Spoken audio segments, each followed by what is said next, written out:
मुजफ्फरपुर रहेंगे, जीना यहाँ मरना यहाँ, इसके सिवा जाना। स्मार्ट सिटी का कोई काम नहीं हुआ हमारे पूर्व में ही। स्मार्ट सिटी आप समझिए, तो ये स्मार्ट सिटी का काम यहाँ हमको पता चला। उस दिन जिलाधिकारी महोदय से मिले तो हमको पता चला कि स्मार्ट सिटी का काम समाप्त हो चुका है। अब स्मार्ट सिटी का कोई काम आगे नहीं होने जा रहा है। तो अब मुजफ्फरपुर को स्मार्ट सिटी के भरोसे स्मार्ट नहीं बनाया जा सकता। आवास में क्या रहेंगे, आवास ऑलरेडी है यहाँ। तो पटना के लिए थोड़े, पटना का विधायक थोड़े चुने गए हैं, मुजफ्फरपुर का ना विधायक चुने गए हैं। तो मुजफ्फरपुर के विधायक को मुजफ्फरपुर में रहना होगा। पटना तो जब हाउस होगा तो जाएंगे। पिछले विधायक के कार्यकाल को कहाँ देखते हैं, उन्होंने बातचीत हुई है, काम किए भी हैं क्या? किए होते तब ना अच्छा या बुरा होता है।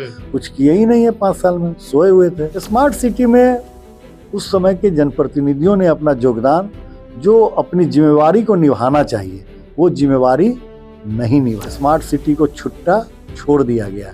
उसको अपने मन से जैसे तैसे काम करना था वो काम किए, और काम अव्यवस्थित होगा। जीत की बधाई उन्होंने दी है, ये उनका मतलब बड़े दिल है कि उन्होंने जीत की मुझे बधाई दी। चलिए बहुत बहुत बधाई। हमने कहा चलिए हम आपकी बधाई स्वीकार करते हैं। 5 बार के विधायक को हराकर मुजफ्फरपुर नगर 94 से रंजन कुमार जी जो है विधायक बन गए, और विधायक बनने के बाद जो है एक्टिव मूड में दिख रहे हैं। और डीएम, एसएसपी, सिटी एसपी और एसडीएम सभी लोगों से मिले और जाम से कैसे मुजफ्फरपुर को मुक्त किया जाए उस पर प्राथमिकता रखते हुए जो है मिले हैं। सबसे पहले तो स्वागत है हमारे चैनल में आपका। धन्यवाद। क्या कहेंगे, पूरा एक्टिव मूड में दिख रहे हैं। जनता चुनी ही है काम करने के लिए, तो काम करना है और उनके विश्वास पे खरा उतरना है। तो मैंने चुनाव के समय ही लोगों से वादा किया था कि सबसे पहला अपना एक्शन, सबसे पहले अपना काम शहर की यातायात व्यवस्था को कैसे सुचारू बनाया जाए, इस पर होगा। इसको लेकर के मैंने जिला के जिलाधिकारी महोदय और एसएसपी साहब से मिलकर के उनसे अनुरोध किया कि इस पर एक उच्च स्तरीय बैठक किया जाए, ताकि कैसे इस शहर की यातायात व्यवस्था को सुचारू चले, इस पर विचार किया जाए। और मैं इसके लिए उनका साधुवाद देता हूं कि उन्होंने तुरंत आज मिला, और कल उन्होंने जिले के सभी जो इस ट्रैफिक व्यवस्था से जुड़े हुए अधिकारी हैं जिले के, उनके साथ एक बैठक की, और बैठक में तय किया गया कि इस पे तुरंत एक्शन लिया जाएगा और शहर की जाम की समस्या से शहरवासियों को मुक्ति दिलाया जाएगा। इसके लिए तय किया गया कि थोड़ा सा सख्ती से रूल को भी फॉलो करने की आवश्यकता है। लोगों के सहयोग के बगैर यातायात व्यवस्था को सुचारू नहीं बनाया जा सकता है।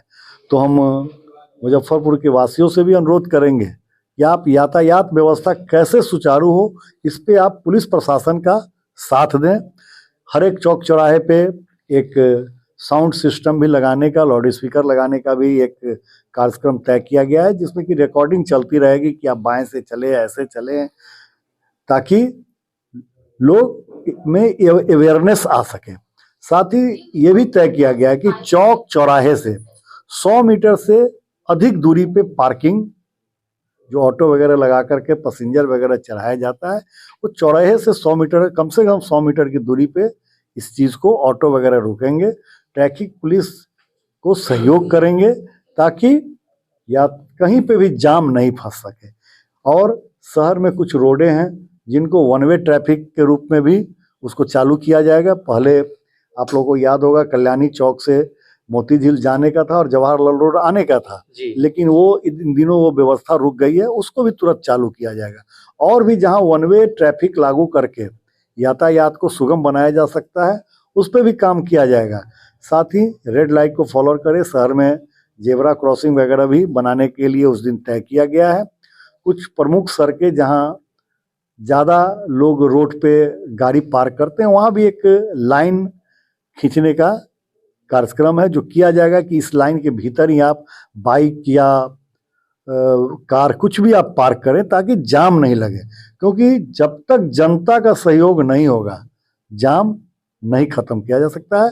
पुलिस प्रशासन अपना काम करेगी, जनता सहयोग देगी, शहर से जाम का जो ये काला बादल है वो हटेगा, काला बादल हट जाएगा, बिल्कुल हट इसके जाएगा। अलावा क्या प्राथमिकताएं रहेगी? नहीं, इसके बाद हमने अपना 11 सूत्री एक कार्यक्रम रखा था जिसमें जाम भी एक था जल जमाव है, स्वास्थ्य सेवा की गुणवत्ता को बढ़ाना है, शिक्षा की गुणवत्ता को बढ़ाना है, शहर में पार्क तालाबों का जीर्णोद्धार करना है ताकि प्रदूषण को नियंत्रित रखा जा सके।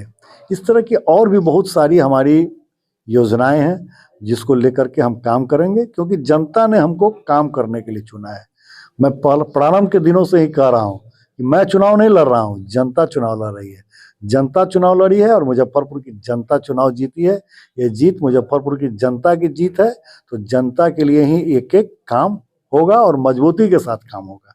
5 बार जो विधायक रहे वो छक्का मारने का चाह रहे थे, उनको जो है पराजित आपने कर दिया। बिल्कुल, हमने नहीं पराजित किया, जनता ने पराजित किया, क्योंकि जनता त्राहिमाम थी। तो जनता मुक्ति चाहती थी, तो जनता ने मुक्त कर दिया और हमको जिता दिया। तो ये जनता का चुनाव था। कितना धन्यवाद कीजिएगा जनता को, पूरा धन्यवाद। 100% जनता की जीत है, मेरी जीत नहीं है। 100% जनता की जीत है। धन्य है मुजफ्फरपुर की जनता जिसने हमको चुना है।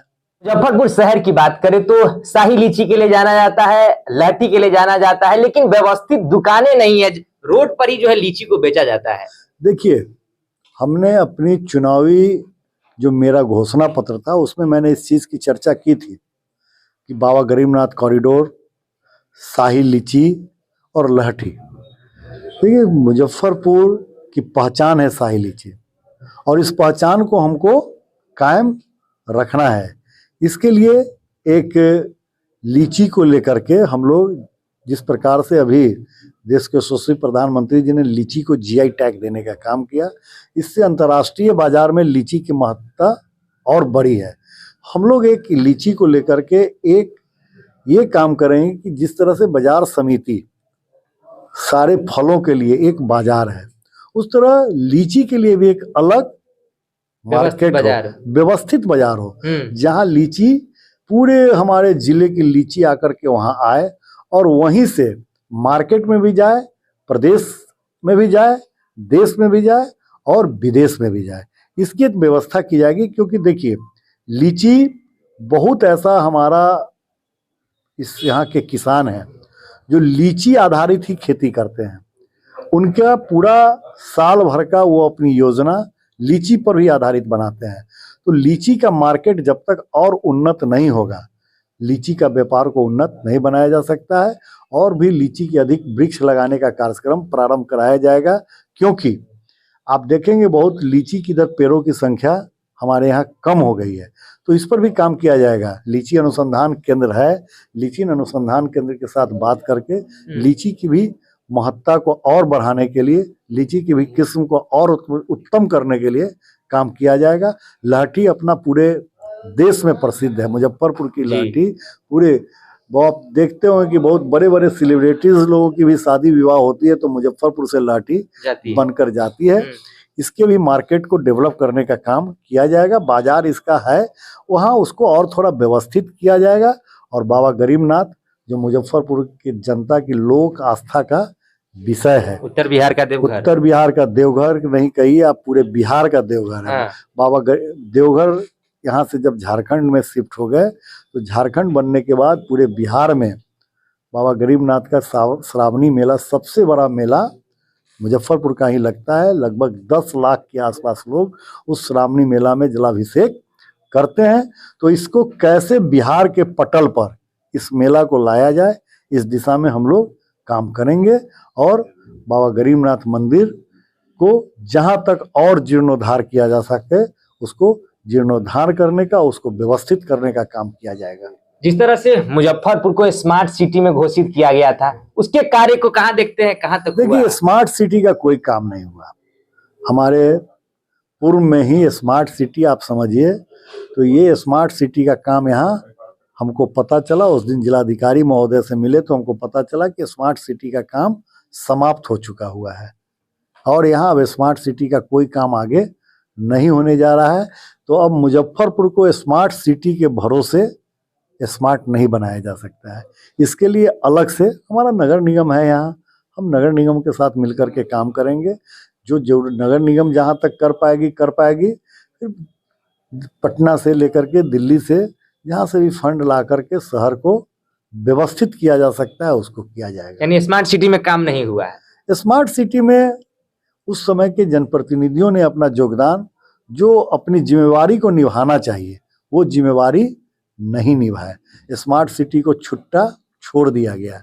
उसको अपने मन से जैसे तैसे काम करना था वो काम किए और काम अव्यवस्थित हो गया। पिछले विधायक के कार्यकाल को कहाँ देखते हैं? फोन बातचीत हुई है? काम किए भी हैं क्या? किए होते तब ना अच्छा या बुरा होता है।